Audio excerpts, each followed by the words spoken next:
नमस्ते। जब हम भारत की आज़ादी की बात करते हैं ना, तो ये कहानी सिर्फ कुछ नेताओं की नहीं है। ये कहानी है उन लाखों करोड़ों लोगों के संघर्ष की, जिन्होंने मिलकर ब्रिटिश हुकूमत की नींव हिला दी थी।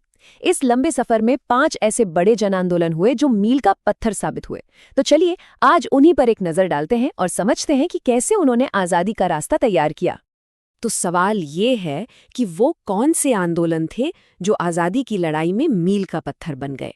देखिए, ये सिर्फ कोई प्रोटेस्ट नहीं थे, ये तो ऐसी लहरें थीं जिन्होंने पूरे देश को एक साथ जोड़ दिया। चलिए इस कहानी को एकदम शुरू से समझते हैं। तो हमारी कहानी शुरू होती है 20वीं सदी की शुरुआत से, स्वदेशी आंदोलन के साथ। ये सिर्फ एक आंदोलन नहीं था, बल्कि ये इकोनॉमिक सेल्फ रिलायंस मतलब आर्थिक आत्मनिर्भरता के जरिए आज़ादी पाने का पहला बड़ा ऑर्गेनाइज्ड एफर्ट था। स्ट्रैटेजी एकदम क्लियर थी, अंग्रेजों की ताकत की जड़ यानी उनकी इकोनॉमी पर हमला करो। तो इस आंदोलन की आग लगी कहाँ से? ये चिंगारी भड़की 1905 में, जब अंग्रेजों ने बंगाल का विभाजन कर दिया। ये उनकी बांटो और राज करो वाली पॉलिसी का एक जीता जागता नमूना था। इसके जवाब में भारतीयों ने एक जबरदस्त स्ट्रैटेजी अपनाई। विदेशी सामान का बॉयकॉट करो और स्वदेशी यानी अपने देश के बने प्रोडक्ट्स को बढ़ावा दो। ये आत्मनिर्भरता का पहला पावरफुल नारा था, जिसने अंग्रेजों को सीधी आर्थिक चोट पहुंचाई। अच्छा, स्वदेशी आंदोलन के बाद ना लड़ाई के तरीकों में एक बहुत बड़ा बदलाव आया, और ये बदलाव लेकर आए महात्मा गांधी। उन्होंने एक नया हथियार सामने रखा, सत्याग्रह। मतलब सत्य और अहिंसा के दम पर विरोध करना। मकसद दुश्मन को हराना नहीं था, बल्कि उसका दिल जीत कर बदलाव लाना था। और इसका पहला बड़ा टेस्ट हुआ बिहार की जमीन पर। हाँ, तो ये सब शुरू हुआ बिहार के चंपारण से। वहाँ के किसान ना तिनकिठिया सिस्टम से बहुत परेशान थे। इसमें होता ये था कि उन्हें अपनी जमीन के एक हिस्से पर अंग्रेजों के लिए नील की खेती जबरदस्ती करनी पड़ती थी। तो इन्हीं किसानों की आवाज बनकर गांधी जी ने जो आंदोलन शुरू किया, वही कहलाया चंपारण सत्याग्रह। और पता है इसकी सबसे बड़ी बात क्या थी? ये गांधी जी का भारत में पहला बड़ा और कामयाब सत्याग्रह था। इसने पूरे देश को एक रास्ता दिखा दिया कि भाई बिना हथियार उठाए सिर्फ सच और नॉन वायलेंस के दम पर भी एक जालिम हुकूमत को झुकाया जा सकता है। बस इसी एक जीत ने आगे आने वाले दर्जनों आंदोलनों की नींव रख दी। चंपारण की कामयाबी के बाद अब लड़ाई एक इलाके तक सीमित नहीं रही, ये पूरे देश में फैल गई। और अब बारी थी एक ऐसी आंधी की जिसका नाम था असहयोग आंदोलन। मकसद मकसद था ब्रिटिश एडमिनिस्ट्रेशन को पूरी तरह से ठप कर देना। उन्हें ये बता देना कि ये देश उनके बिना भी चल सकता है, और शायद बेहतर चल सकता है। पूरे देश में जो ये गुस्सा फैला था ना, उसके पीछे 2 बड़ी वजहें थीं। एक तो रॉलेट एक्ट जैसा काला कानून, और दूसरा जलियांवाला बाग का वो बेरहम हत्याकांड। इसके जवाब में गांधी जी ने पूरे देश से अपील की कि अंग्रेजी हुकूमत के साथ किसी भी तरह का कोऑपरेशन मतलब सहयोग बंद कर दो। और लोगों ने बात मानी।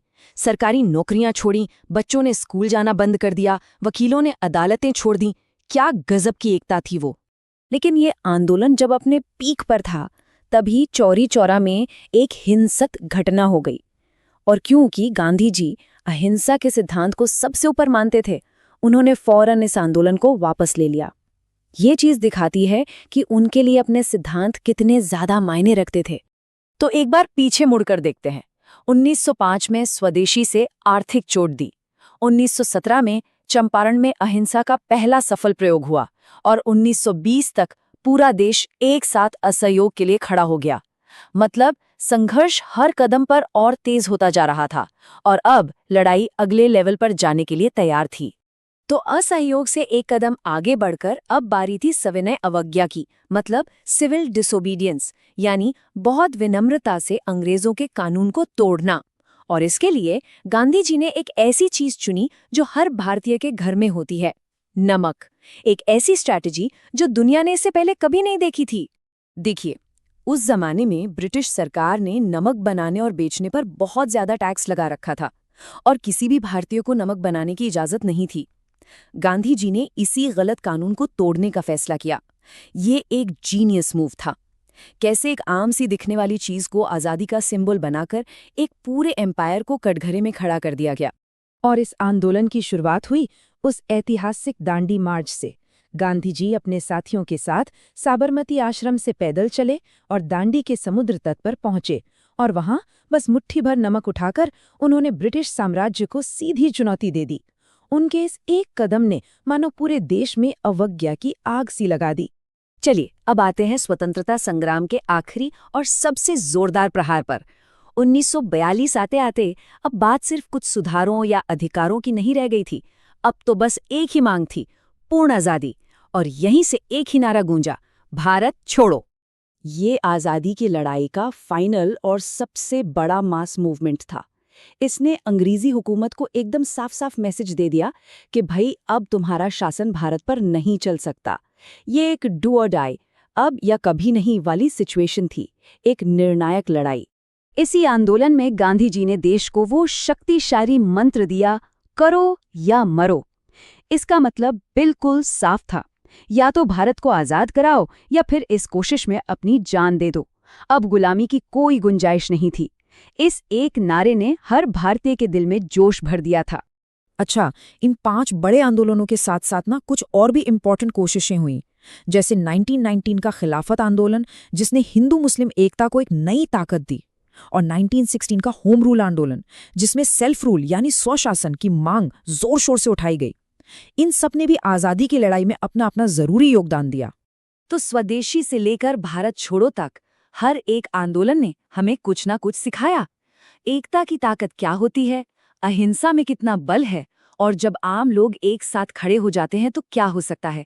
और ये हमें सोचने पर मजबूर करता है कि इन ऐतिहासिक आंदोलनों से मिले सबक आज के ज़माने